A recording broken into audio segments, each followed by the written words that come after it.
নমস্কার সুপ্রিয় দর্শক, আশা করি আপনারা সকলে ভালো আছেন এবং আপনাদের ছাদের গাছগুলোও ভালো আছে।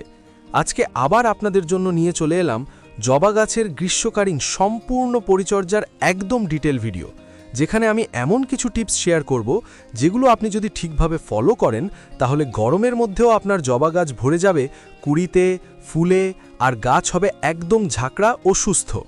বন্ধুরা, একটা খুব কমন সমস্যা এখন প্রায় সবাই ফেস করছেন। গাছ ঠিকঠাক আছে, পাতা আছে, কিন্তু কুঁড়ি নেই। আবার কারো গাছে কুঁড়ি আসছে কিন্তু ঝরে পড়ে যাচ্ছে, কারো পাতা হলুদ হয়ে যাচ্ছে, কারো গাছ একদম বাড়ছেই না। বিশেষ করে মার্চ মাসে হঠাৎ বৃষ্টি আর তারপরে তীব্র গরম, এই আবহাওয়ার পরিবর্তনের জন্য জবা গাছ খুব দ্রুত স্ট্রেসে চলে যায়। আর এই সময় আমরা না বুঝেই কিছু ভুল করে ফেলি। কখনো বেশি জল দিয়ে দিই, কখনো সার বেশি দিয়ে ফেলি, আবার অনেকেই গাছকে ঠিকমতো রোদে রাখেন না। এই ছোট ছোট ভুলগুলোই কিন্তু গাছের সবচেয়ে বড় সমস্যা তৈরি করে। তাই আজকের এই ভিডিওতে আমি একদম ধাপে ধাপে আপনাদের দেখাবো গাছ কোথায় রাখবেন, কিভাবে জল দেবেন, কখন কাটাই ছাঁটাই করবেন, কোন সার কতটা দেবেন, আর সবশেষে সবচেয়ে গুরুত্বপূর্ণ কফির ব্যবহার, যেটা আপনার গাছকে একদম রিভাইভ করে দেবে। চলুন তাহলে একদম শুরু থেকে শুরু করি। প্রথমেই যেগুলো লাগবে, আপনার জবা গাছ, পরিষ্কার জল, কফি পাউডার, গোবর সার বা ঘুঁটে এবং এপসাম সল্ট বা ম্যাগনেসিয়াম সালফেট যদি থাকে। এই জিনিসগুলো খুব সহজেই আপনার বাড়িতে বা আশেপাশে পেয়ে যাবেন। এখন আসি একদম প্রথম টিপসে, রোদ। জবা গাছ মানেই রোদ প্রিয় গাছ। অনেকেই ভাবেন ছায়ায় রাখলে গাছ বাঁচবে, কিন্তু ফুল আসবে না। দিনে কমপক্ষে 6 থেকে 7 ঘন্টা সরাসরি রোদ গাছকে পেতেই হবে।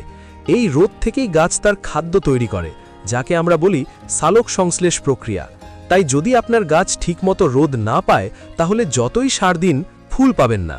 আর একটা খুব গুরুত্বপূর্ণ বিষয়, গাছের জায়গা বারবার পরিবর্তন করবেন না। অনেকেই আজ এখানে কাল ওখানে সরিয়ে রাখেন, এতে গাছ কনফিউজ হয়ে যায় এবং স্ট্রেসে চলে যায়, ফলে কুঁড়ি ঝরে যায়। পরবর্তী টিপস, জল দেওয়ার সঠিক নিয়ম। জবা গাছ জল ভালোবাসে, কিন্তু জল জমে থাকা একদমই পছন্দ করে না। তাই প্রতিদিন জল দেওয়ার দরকার নেই। প্রথমে টবের উপরের মাটি হাত দিয়ে চেক করুন, যদি শুকিয়ে যায় তবেই জল দিন। যারা নতুন বাগানি তারা এই জিনিসটা খুব ভালো করে মনে রাখবেন, উপরের মাটি শুকোলে তবেই জল। গরমের সময় বিকেলের দিকে গাছকে হালকা করে জল দিয়ে স্নান করিয়ে দিন, এতে গাছ ঠান্ডা থাকে, পাতা সতেজ থাকে এবং পোকামাকড়ও অনেকটাই কমে যায়। পরবর্তী টিপস, কাটাই ছাঁটাই। বন্ধুরা, জবা গাছে যত বেশি ডাল তত বেশি কুঁড়ি, কারণ জবা গাছের অগ্রভাগ থেকে পাশ থেকে কুঁড়ি বেরোয়। তাই যদি আপনার গাছের ডাল কম থাকে তাহলে ফুলও কম হবে। মার্চ মাসে যদি এখনও প্রুনিং না করে থাকেন, তাহলে এখনই সফট প্রুনিং করে ফেলুন। যেসব ডালে কোনো কুঁড়ি নেই সেগুলো 1 থেকে 2 ইঞ্চি কেটে দিন। কাটা জায়গায় হলুদ গুঁড়ো বা ফাঙ্গিসাইড লাগিয়ে দিন, এতে ডাল পচবে না বা ডাইব্যাক হবে না। পরবর্তী টিপস, আগাছা পরিষ্কার করা। এই সময় বৃষ্টির কারণে টবের মধ্যে অনেক আগাছা জন্মায়। এই আগাছা কিন্তু গাছের জল আর খাবার সব নিয়ে নেয়, ফলে গাছ দুর্বল হয়ে যায়। তাই আগাছা একদম শিকড় সহ তুলে ফেলুন। এরপর ঝরে যাওয়া ফুল ও হলুদ পাতা তুলে ফেলুন। গাছে যদি শুকনো ফুল রেখে দেন তাহলে গাছের অনেক শক্তি নষ্ট হয়, তাই সঙ্গে সঙ্গে তুলে ফেলুন। একইভাবে হলুদ পাতা থাকলে সেগুলোও সরিয়ে দিন, এতে গাছ পরিষ্কার থাকবে এবং নতুন পাতা দ্রুত বেরোবে। পরবর্তী টিপস, গাছের গোড়া পরিষ্কার রাখা। অনেকেই গাছের নিচের দিকটা ভর্তি করে রাখেন, এতে সূর্যের আলো নিচে পৌঁছায় না, ফলে ফাঙ্গাস ও পোকামাকড়ের আক্রমণ হয়। তাই গোড়ার দিকটা একটু ফাঁকা রাখুন, যাতে আলো বাতাস ঢুকতে পারে। এখন আসি পাতা হলুদ হওয়ার সমস্যায়। যদি দেখেন গাছের পাতা হলুদ হয়ে যাচ্ছে, তাহলে প্রথমে মাটি চেক করুন। বেশি ভেজা থাকলে বা বেশি শুকনো থাকলেও এই সমস্যা হয়। এছাড়া পোকা বা ফাঙ্গাসের কারণেও হতে পারে। তাই মাসে অন্তত 2 বার কীটনাশক ও ছত্রাকনাশক ব্যবহার করুন। আর যদি কচি পাতাও হলুদ হয়ে যায়, তাহলে 1 লিটার জলে হাফ চা চামচ এপসাম সল্ট মিশিয়ে পাতা স্প্রে করুন। এতে ম্যাগনেসিয়ামের ঘাটতি পূরণ হবে এবং পাতা আবার সবুজ হয়ে উঠবে।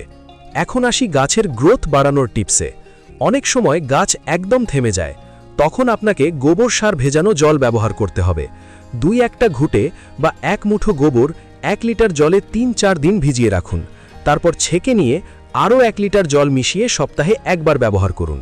কিন্তু মনে রাখবেন, বৃষ্টির সময় এই তরল সার দেবেন না, কারণ এতে নাইট্রোজেন বেশি থাকে এবং বৃষ্টির জলেও নাইট্রোজেন থাকে। এবার আসি আজকের সবচেয়ে গুরুত্বপূর্ণ বিষয়, কফির ব্যবহার। বন্ধুরা, কফি জবা গাছের জন্য একদম টনিকের মতো কাজ করে। যদি আপনার গাছে কুড়ি না আসে, কুড়ি ঝরে যায়, গাছের গ্রোথ বন্ধ হয়ে যায়, তাহলে কফি ব্যবহার করলে আপনি নিজেই অবাক হয়ে যাবেন। কফি মাটির গঠন উন্নত করে, মাটিকে ঝুরঝুরে করে এবং মাটির পিএইচ ব্যালেন্স ঠিক রাখে। বিশেষ করে মার্চ মাসে বৃষ্টির কারণে মাটি অনেক সময় অতিরিক্ত অ্যাসিডিক হয়ে যায় এবং সার ধুয়ে যায়। এই সময় কফি খুবই উপকারী। এখন কিভাবে ব্যবহার করবেন? প্রথম পদ্ধতি, 10 ইঞ্চি টবের জন্য হাফ চা চামচ কফি গুঁড়ো টবের উপরে ছড়িয়ে দিন, বিশেষ করে বৃষ্টির সময়। দ্বিতীয় পদ্ধতি, হাফ চা চামচ কফি পাউডার 1 লিটার জলে ভালোভাবে গুলে নিন। তারপর এই জল 20 দিন অন্তর ব্যবহার করুন। 10 ইঞ্চি টবের জন্য 400 থেকে 500 মিলি যথেষ্ট। মনে রাখবেন, অতিরিক্ত ব্যবহার করবেন না, বেশি কফি দিলে মাটির ক্ষতি হতে পারে। এখন বলি ফল কতদিনে পাবেন। যদি এই সব টিপস ঠিকমতো ফলো করেন, তাহলে 15 থেকে 20 দিনের মধ্যেই আপনি পরিবর্তন দেখতে পাবেন। নতুন পাতা আসবে, কুঁড়ি বাড়বে, আর গাছ একদম প্রাণ ফিরে পাবে। কিছু অতিরিক্ত সতর্কতা: বৃষ্টির সময় অতিরিক্ত সার দেবেন না, টবে জল জমতে দেবেন না, নিয়মিত গাছ পরিষ্কার রাখুন এবং গাছকে ভালোবাসুন। বন্ধুরা, মনে রাখবেন, গাছও একটা জীবন্ত প্রাণ। আপনি যত যত্ন করবেন, গাছও আপনাকে ততটাই সুন্দর ফুল দিয়ে খুশি করবে। আশা করি আজকের এই ডিটেল ভিডিওটি আপনাদের অনেক কাজে লাগবে।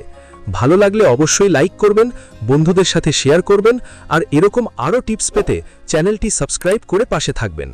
ধন্যবাদ। আবার দেখা হবে পরবর্তী ভিডিওতে।